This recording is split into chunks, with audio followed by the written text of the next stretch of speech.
कर्मण्येवाधिकारस्ते मा फलेषु कदाचन। नमस्कार प्रिय मित्रों, मैं प्रियंका और मरिया आपके अपने YouTube चैनल देव रहस्य भक्ति और ज्ञान में स्वागत करती हूँ। आज आप सोच रहे होंगे कि आखिर मैंने ये श्लोक क्यों बोला और इसे बोलने का क्या कारण हो सकता है, और मैं अपने वीडियो में ऐसा क्या बताने वाली हूँ कि मैंने ये श्लोक बोला। ये श्लोक श्रीमद् महाभारत से दिया गया है। श्रीमद् महाभारत में भगवान श्री कृष्ण ने अर्जुन को गीता का ज्ञान दिया। उसमें एक ये बहुत महत्वपूर्ण पाठ है। बहुत लोग होंगे आप में से जो कर्मों के ऊपर विश्वास रखते होंगे।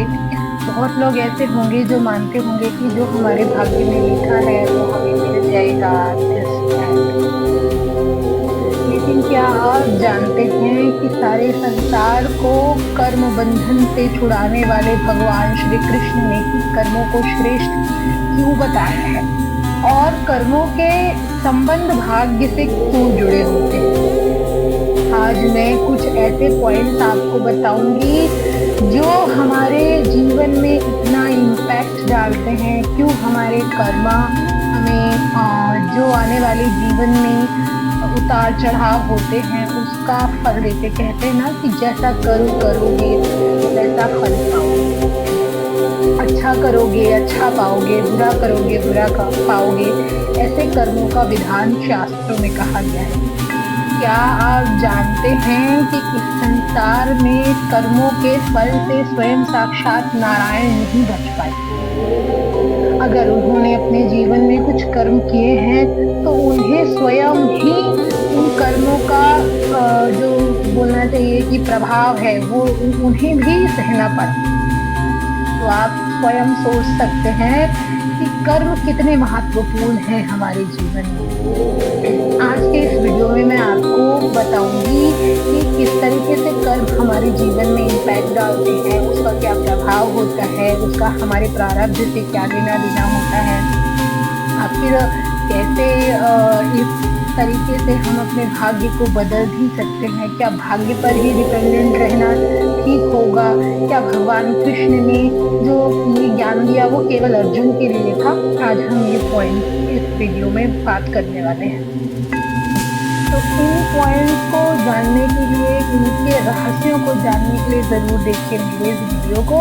और यदि आपको मेरा ये वीडियो पसंद आता है तो उसे लाइक शेयर सब्सक्राइब जरूर कीजिए। तो चलिए वीडियो को शुरू करते हैं। क्या आप जानते हैं कि कई लोग कहते हैं कि सब कुछ भाग्य में लिखा है तो कर्म व्यर्थ है। कुछ लोग कहते हैं कि यदि हमारे कर्म ही सब कुछ निर्धारण कर सकने वाले हैं तो क्यों हम भाग्य पर विश्वास करें। चलो जानते हैं कि सच क्या है, शास्त्र इनके बारे में क्या कहते हैं। हम सब ने अपने जीवन में कभी न कभी कुछ ऐसा उतार चढ़ाव देखा होगा कि हमारे ऊपर से जो कुछ कष्ट होते हैं, कुछ जो ऐसे समय होते हैं जो कटाई नहीं करते, बुरा वक्त जिसे कहते हैं, वो कई बार थोड़े में बीत जाता है। वे भाग्य कहलाता है। क्या पूरी तरह से भाग्य पर डिपेंडेंट होना ठीक है? सपोज कीजिए कि एक ब्राह्मण ने आपकी कुंडली देखी। उन्होंने बताया कि आपके भाग्य में बहुत पैसा है, फॉर एग्जाम्पल। लेकिन अब आप भाग्य के भरोसे बैठ जाएं और आप कर्म ही नहीं करें। अरे मेरे भाग्य में लिखा है तो मुझे तो मिल जाएगा।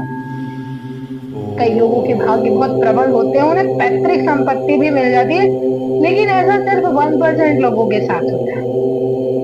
और पैतृक संपत्ति भी हमको रोज खाना नहीं खिला सकती है। उसके लिए हमें कुछ ना कुछ उसका भी करना होता है। वो हमारे कर्म का विधान। तो आप एकदम भाग्य के भरोसे बैठो, ये तो ठीक नहीं है। पर यदि आपके भाग्य में कोई चीज नहीं होती तो वो मिलती भी नहीं है। ये दोनों चीजें, ये दोनों जो हैं वे एक ही सिक्के के दो पहलू। फॉर एग्जाम्पल, एक बच्चा है, उसने पूरे साल बहुत मेहनत की, IPS की तैयारी कर रहे हैं, डॉक्टरेट की तैयारी कर रहे हैं, ये एक एग्जाम्पल है। बच्चों ने खूब मेहनत की, मेहनत करने के साथ साथ पढ़ाई की, कर्म किए बड़ी निष्ठा के साथ, लेकिन अगर उनके भाग्य में वो पद, वो प्रतिष्ठा, वो मान नहीं है, एंड टाइम उन्होंने देखा कि जैसे एग्जाम का दिन आया, उन्हें इतना तेज फीवर आया कि वो उठने लायक ही नहीं। ये क्या है? ये हमारा भाग्य है। अब आप एग्जाम निकाल लिए, लेकिन एग्जाम निकालने के बाद में आप जब कुछ इंटरव्यू के लिए बैठे, आपसे कुछ ऐसे सवाल पूछ लिए गए जिसमें आपने लगभग सारे सवालों के सही जवाब दिए, लेकिन आपका 2 सवाल ऐसा हुआ कि जिसकी वजह से आपका सिलेक्शन नहीं हुआ। ये क्या है? ये भाग्य है। कि यदि आपके भाग्य में कोई चीज नहीं होगी तो फिर वो नहीं मिलेगी, चाहे आप उसके लिए कितना प्रयास कीजिए। तो जो कर्म है और भाग्य है वे ऐसे, जैसे ये एक सिक्का है, इसका ये पहलू कर्म का है और ये पहलू भाग्य का है। तो केवल आप भाग्य के भरोसे या केवल आप कर्म के भरोसे नहीं बैठ सकते। आपको दोनों के महत्व को समझना होगा कि दोनों चीजें कितनी आवश्यक है हमारे जीवन पर। अब इस पे शास्त्र क्या कहते हैं? शास्त्र प्रमाण देते हैं कि शास्त्रों का प्रमाण है, शास्त्र प्रमाण करते हैं कि अपने नियत कर्म अवश्य करे, क्योंकि कर्म ना करना भी एक पाप होता है। यहाँ श्री कृष्ण स्वयं कहते हैं कि कर्म जीवन का आधार है। अब जानते हैं भाग्य क्या है। शास्त्रों के अनुसार भाग्य कोई जादू नहीं है, बल्कि आपके पूर्व जन्म के संचित कर्मों का ही परिणाम है। मतलब भाग्य कर्म की ही दूसरी बॉर्डर लाइन है। कई कर्म हमने पिछले जन्म में किए होते हैं जो आज हमारे भाग्य के रूप में सामने आते हैं। भाग्य के बारे में महाभारत में कहा गया कि जो हमने पहले कर्म किया है वह हमारे भाग्य का कारण है, मतलब अब वह हमारा ही भाग्य है।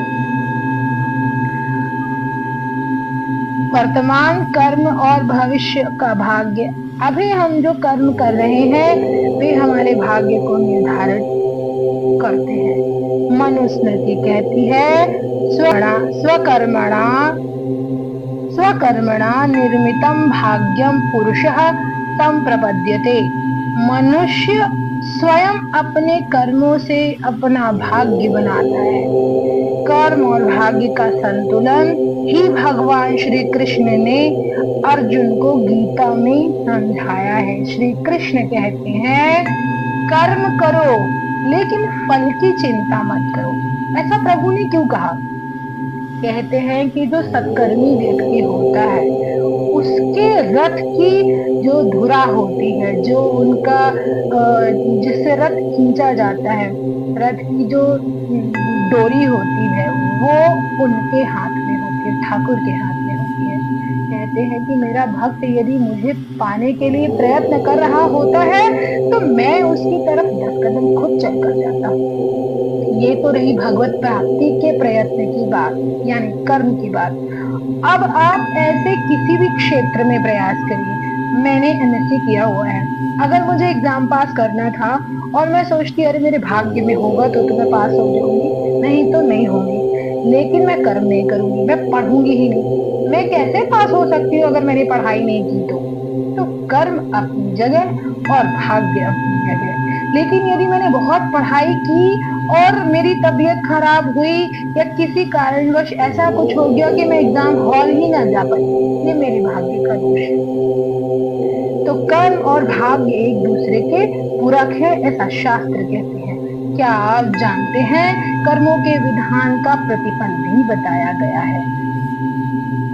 मैंने अभी आपको एक एग्जाम्पल देके बताया था कि बहुत सारे ऐसे लोग हैं जो ज्योतिष विद्या पर बिलीव करते हैं, ज्योतिष विद्या को मानते हैं। तो क्या आप जानते हैं कि आपकी कुंडली में यदि कुछ ऐसे ग्रह होते हैं जिनके प्रभाव बुरे होते, सपोज आपके लाइफ में, आपकी पास्ट लाइफ में आपने कुछ ऐसे कर्म किए हो या आपके पूर्व जन्म का प्रारब्ध ऐसा हो कि आपकी लाइफ थोड़ी गड़बड़ चल रही है, लेकिन आपने अपने इस जन्म में कुछ अच्छे काम किए, अच्छे काम किसी भी रूप में हो सकते हैं, वो सिर्फ एक पूजा पाठ विधान ही नहीं कहलाता। पूजा पाठ विधान तो सीधा भगवान से माफी मांगना एक तरह से होता है कि भगवान, अगर हमने पूर्व जन्म में किसी का कुछ बिगाड़ा हो तो हमारी इस पूजा को स्वीकार करके उस कर्म को इस कर्म के द्वारा नष्ट कर दीजिए। हम कर्म ही रहे हैं, पूर्व जन्म के कर्म की काट करने के लिए इस कर्म को हम कर रहे हैं, ताकि हमारे पूर्व जन्म में यदि कुछ भी गड़बड़ रहा हो, क्योंकि अब हम पूर्व जन्म का तो कुछ नहीं जानते कि क्या हमारे साथ घटित हुआ था, हमने किसके साथ क्या किया था। इस जन्म में हम सुधार रहे हैं कि भगवान हमारी एक छोटी सी पूजन अर्चन या जो भी ब्राह्मण ने बताया उसे हम कर रहे हैं, और हमारा जो भी बिगड़ रहा है उसे आप बनाइए। तो आपके ग्रह नक्षत्रों के प्रभाव भी बदल जाते हैं। जैसे एक एग्जाम्पल देती हूँ, आपके जीवन में शनि का प्रकोप चल रहा है, आपके जीवन में गुरु बाधा पहुंचा रहे हैं, नक्षत्र जो और भी हैं जैसे बुध है, चंद्रमा है, तो चंद्रमा के लिए किसी ने बताया जी आप तो पूर्णिमा के दिन चंद्रमा की पूजा करिए। गुरु के लिए बताया तो किसी ने कि जी आप तो भगवान श्री हरि विष्णु का पूजन कीजिए, गुरुवार का व्रत कीजिए। शनि के लिए बताया जी आप तो शनि की पूजा कीजिए, शनि का दान कीजिए, उनका शनिवार के दिन व्रत कीजिए, किसी को छाता दीजिए, ब्ला ब्ला एक्सेट्रा एक्सेट्रा। जो जो भी ज्योतिष को समझ में आते हैं वो आपको बताते हैं। ये सब क्या है? ये सब कर्म है जो हमारे ग्रहों के भी बदलाव को लाते हैं और हमारे जो पूर्व जन्म के कर्म है उसकी काट कर देते हैं, हमारे जीवन में संतुलन लेकर आते हैं, हमारे जीवन में एक ठहराव लेके आते हैं। अब भाग्य की बात करें तो हमारा भाग्य था ना, हमने अपने कर्मों से अपने पुराने भाग्य को बदल दिया। भाग्य निर्धारण करना परमेश्वर के ही हाथ में है, लेकिन भाग्य को बदल लेना हमारे हाथ में है, हमारे कर्मों के द्वारा। हम इतने अच्छे कर्म करें कि ईश्वर मजबूर हो जाए हमें वो देने के लिए जो हमें वो देना चाहते हैं। इनफैक्ट वो हमें वो भी देते हैं जो हमारे भाग्य में नहीं होता, अगर हमारे कर्म शुभ होते हैं। अब शुभ कर्म किसी भी फॉर्म में हो सकते हैं, जरूरी नहीं कि आप शुभ कर्मों के लिए पूजा विधान ही कीजिए। आप किसी की मदद कर सकते हैं, किसी की फाइनेंशियल हेल्प कर सकते हैं, किसी को किसी चीज में मदद कर सकते हैं, किसी की एजुकेशनल हेल्प कर सकते हैं। बहुत अच्छे तरीके हैं लोगों की मदद करने। तो ये सब होते हैं कर्म और भाग्य के प्रतिफल। किस तरीके से भाग्य और कर्म एक दूसरे से जुड़े हुए हैं, आइए अब जानते हैं। श्री कृष्ण ने गीता का ज्ञान आखिर अर्जुन को दिया। महाभारत के युद्ध में महाभारत की कथा बताती है कि जब अर्जुन भगवान कृष्ण के सामने आए और उन्होंने अपने ही गुरु, अपने ही भाई, अपने ही जो लोग हैं मित्र, उन लोगों को देखा तो वे द्रवित हो गए, करुणा से भर गए। बोले भगवान मैं अपने ही लोगों की तरफ शस्त्र कैसे चलाऊं? तब भगवान ने अर्जुन को कहा कि देखो अर्जुन, ये सब तुम्हारे इस जन्म के साथी हैं, ये इस जन्म में तुम्हारा साथ देने वाले हैं, लेकिन क्या तुम जानते हो कि पूर्व जन्म में ये कौन थे, तुम कौन थे? क्या तुम जानते हो कि तुम इस जन्म में क्या हो, अगले जन्म में क्या होगी? नहीं जानते, इसलिए तुम केवल अपने कर्म करो। तो उन्होंने कहा प्रभु क्या मुझे इस सब का पाप नहीं लगेगा, क्योंकि हत्या होगी लगोगी? क्या मुझे गुरु हत्या नहीं लगेगी? क्या मुझे ब्रह्म हत्या नहीं लगेगी? मैंने अपने अर्जुन बोले कि मैं क्या मुझे पाप नहीं लगेगा कि मैं अपने पिता समान जो महामाई भीष्म है, जो गुरु हैं, जो मेरे भाई हैं, उन्हें मारूं? तो बोले नहीं, ये धर्म युद्ध है। उन्हें बोला गया कि ये धर्म युद्ध है, इस धर्म युद्ध में तुम कुछ नहीं कर रहे हो, तुम केवल माध्यम हो, कर्ता का श्री भगवान है और मैं ही श्री नारायण हूँ। इस तरीके से अपना विराट स्वरूप दिखाते हुए भगवान श्री कृष्ण ने स्वयं अर्जुन को गीता का ज्ञान देते हुए कर्म प्रधान होने का ज्ञान दिया। और भगवान श्री कृष्ण ने हमेशा भाग्य से श्रेष्ठ कर्म को बताया है।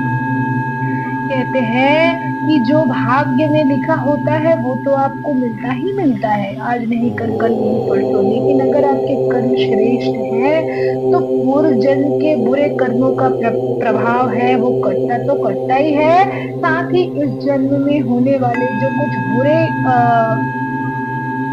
संकट रहते हैं वे भी कट जाते हैं, ऐसा शास्त्र कहते हैं।